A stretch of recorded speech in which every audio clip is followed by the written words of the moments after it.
Selamat siang pemirsa, seputar info kembali hadir di sela-sela aktivitas Anda. Bersama saya, Ramdhanil Oktabrian, yang akan memberikan berita mengenai era reformasi.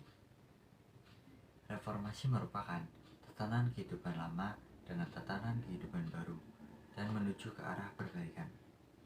Latar belakang terjadinya reformasi terletak pada ketidakadilan di bidang politik, sosial, dan ekonomi.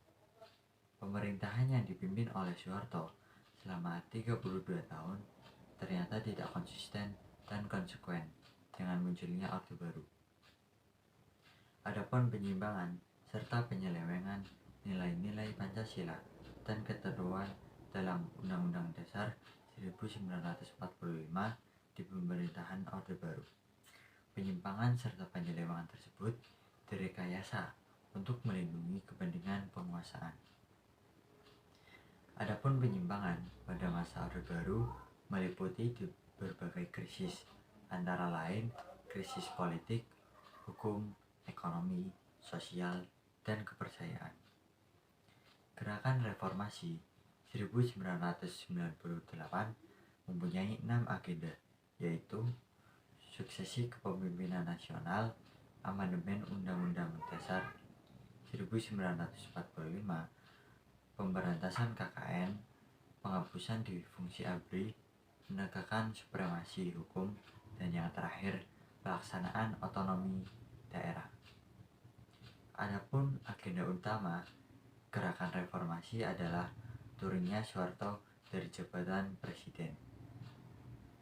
Perkembangan politik pasca reformasi mempunyai 5 masa pemerintahan, yaitu masa pemerintahan B.J. Habibie, Abdurrahman Wahid, Megawati Soekarnoputri, Susilo Bambang Yudhoyono, dan Joko Widodo. Yang pertama yaitu masa pemerintahan B.J. Habibie, mempunyai jabatan selama 1 tahun 5 bulan sebagai presiden dan 2 bulan 7 hari sebagai wakil presiden. Tanggal 22 Mei 1998, Presiden B.J. Habibie membentuk Kabinet Reformasi Pembangunan.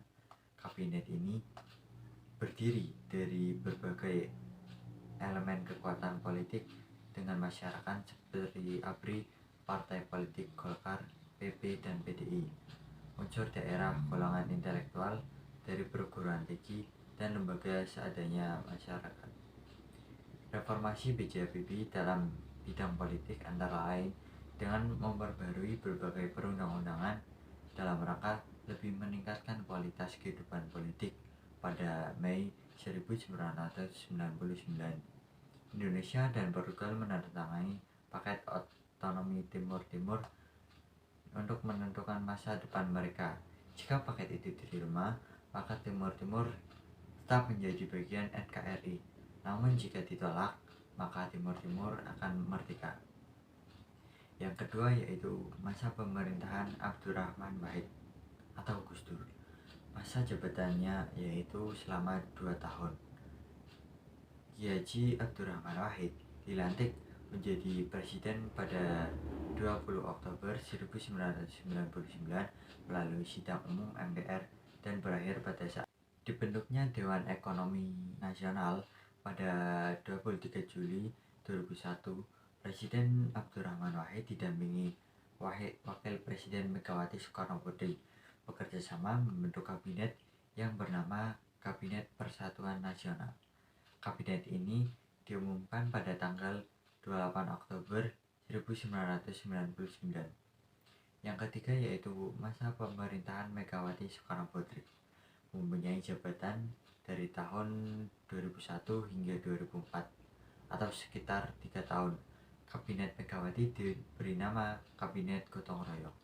Keseriusan pemerintahan untuk memerangi tindak pidana korupsi tercermin dari dikeluarkannya Undang-Undang Nomor 25 Tahun 2001 tentang perubahan atas Undang-Undang Nomor 31 Tahun 1999 tentang tindak pidana korupsi, masalah disintegrasi dan kedaulatan wilayah, tidak merata pembangunan dan tidak adilnya pembagian sumber daya alam antara pemerintah pusat dan daerah menjadi masalah yang berujung pada keinginan untuk melepaskan diri dari NKRI, terutama Provinsi Aceh dan Papua. Untuk meredanya, Presiden Megawati melakukan upaya-upaya untuk menyelesaikan permasalahan disintegrasi dan memperbaiki persentase pembagian hasil sumber daya alam antara pemerintah pusat dan daerah. Pemilihan Umum Indonesia 2004 merupakan pemilu pertama yang memungkinkan rakyat untuk memilih presiden secara langsung yang dilakukan dengan asas langsung, umum, bebas, rahasia, jujur, dan adil. Yang keempat yaitu masa pemerintahan Susilo Bambang Yudhoyono. Masa jabatannya sejak 20 Oktober 2004 sampai 2014 atau 10 tahun. Kabinet pemerintahannya diberi nama Kabinet Indonesia Bersatu. Masalah disintegrasi, konflik berkepanjangan di wilayah Aceh dan Papua yang tidak kunjung selesai. Pemerintahan berupaya untuk lebih mengefektifkan forum dialog hingga tingkat internasional. Yang terakhir yaitu masa pemerintahan Joko Widodo, mempunyai masa jabatan sejak 20 Oktober 2014 sampai sekarang. Memulai masa kepresidenannya dengan membentuk kabinet yang disebut Kabinet Kerja.